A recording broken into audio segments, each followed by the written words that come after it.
नमस्कार प्यारे बच्चों, आज की ऑनलाइन क्लास में आप सबका स्वागत है। यदि आपको मेरे वीडियो के नोटिफिकेशन ना मिले तो आप YouTube में मेरी चैनल सर्च करके चैनल में जाके प्ले लिस्ट में सारे वीडियोस देख सकते हैं। तो बच्चों, पिछले वीडियो में हमने सीखा था हिंदी कक्षा 7 द्वितीय सत्र का काव्य नंबर 1। आज के वीडियो में हम इस काव्य की भाषा सज्जता सीखेंगे। पिछले वीडियो में भाषा सज्जता में हमने सीखा था विशेषण, और इस वीडियो में भी हम वो विशेषण का दूसरा प्रकार सीखेंगे। तो बच्चों, विशेषण के कई सारे प्रकार होते हैं, जैसे निश्चित संख्यावाचक, अनिश्चित संख्यावाचक विशेषण, गुणवाचक विशेषण, स्थानवाचक विशेषण आदि। निम्नलिखित वाक्यों को पढ़िए। पहला है, प्रयाग 3 नदियों का संगम स्थान है। तो प्रयाग है वो नदियों का संगम स्थान है, पर कितनी? 3 नदियों का, गंगा, जमुना, सरस्वती। दूसरा है, आज केवल आधा लीटर दूध चाहिए। तो आज केवल दूध चाहिए, पर कितना? आधा लीटर। तीसरा है, गौरव तीसरी कक्षा में पढ़ता है।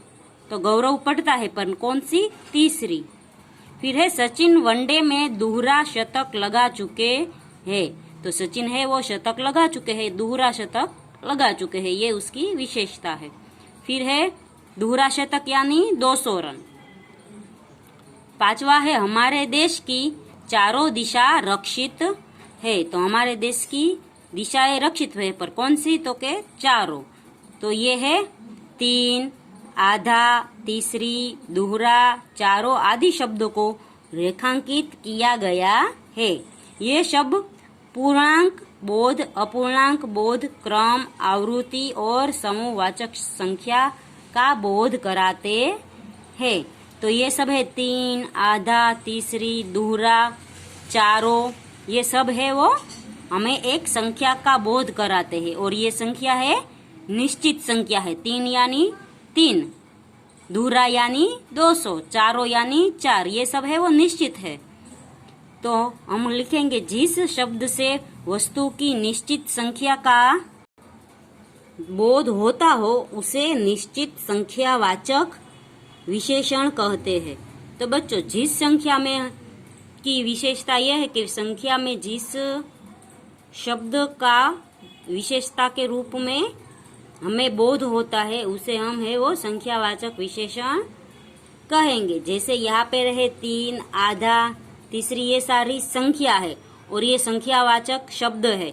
और ये शब्द है वो नदी, लीटर, कक्षा, शतक और दिशा का बारे में जो विशेषता है वो दर्शाते हैं, इसलिए इसे हम संख्यावाचक विशेषण कहते हैं। ये विशेषण भी है, पर कौन सा विशेषण है? कि संख्यावाचक विशेषण है, क्योंकि हमें है ये सभी शब्द है वो संख्या का बोध कराते हैं। फिर है, निम्नलिखित वाक्यों को पढ़िए। कई लोग नर्मदा की परिक्रमा करते हैं। दूसरा है, कुछ लड़कों ने पर्यावरण बचाने का बीड़ा उठाया है। तीसरा है, ज्यादा लोग बैठने से नाव उलट गई। तो यहाँ पर है 3 शब्द, कई, कुछ और ज्यादा। तो कई यानी कितने हैं वो पता नहीं, पर कई सारे हैं।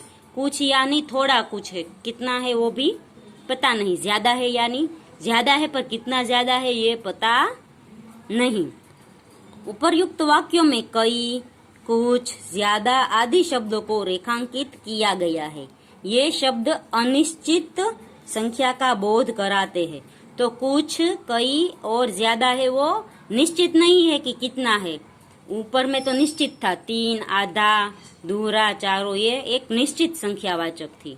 पर यहाँ पर है वो संख्या है, पर कितनी है वो निश्चित नहीं है। उपर्युक्त वाक्यों में कई, कुछ, ज्यादा आदि शब्दों को रेखांकित किया गया है। ये शब्द अनिश्चित संख्या का बोध कराते हैं। जिन शब्द से वस्तु की अनिश्चित संख्या का बोध, निश्चित संख्या का बोध न हो उसे अनिश्चित वाचक विशेषण कहते हैं। तो इन तीनों में हमें पता नहीं चलता कि कितना है, ये संख्या है पर अनिश्चित संख्या है। और ये एक विशेषण के रूप में भी आया है, इसलिए इसे हम है वो अनिश्चितवाचक विशेषण कहेंगे। पहले है 3, 4, तीसरी ये सब है वो एक संख्या है, निश्चित संख्या है, इसलिए इसे हम निश्चित संख्यावाचक विशेषण कहेंगे। और यहाँ पे संख्या है वो निश्चित नहीं है, अनिश्चित है, इसलिए यहाँ पे हम इसे अनिश्चित संख्यावाचक विशेषण कहेंगे। तो बच्चों यहाँ पे है निश्चित संख्यावाचक विशेषण के कुछ अन्य भेद।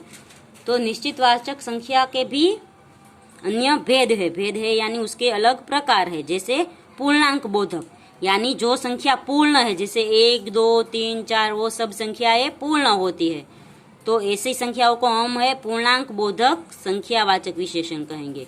फिर है अपूर्णांक बोधक, तो अपूर्णांक में यानी संख्या पूर्ण नहीं होती है, आधा, पाव, पौना, डेढ़, ढाई ये संख्या पूर्ण नहीं, इसलिए हम उसे अपूर्णांक बोधक विशेषण कहेंगे। तो यहाँ पे है वो 10 शब्द दिए गए हैं। इन 10 शब्दों में से हमें निश्चितवाचक विशेषण और अनिश्चितवाचक विशेषण कौन सा है वो लिखना है, और उस शब्द से हमें एक वाक्य भी बनाना है। जैसे पहला है कई, तो कई यानी कई सारे, पर कितने हैं वो पता नहीं, यानी ये है अनिश्चितवाचक विशेषण होगा। कई है वो अनिश्चितवाचक विशेषण होगा। इससे वाक्य बनेगा कई सारे लोग एक दिशा में जा रहे थे। दूसरा है थोड़ा, तो थोड़ा है वो भी अनिश्चितवाचक विशेषण है, यानी थोड़ा है पर कितना है वो पता नहीं, इसलिए इससे वाक्य बनेगा गिलास में थोड़ा सा दूध है।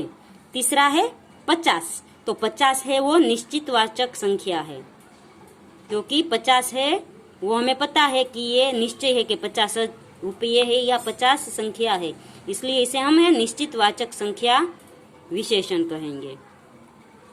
और 50 से वाक्य बनाएंगे कि मेरे पास 50 रुपये है।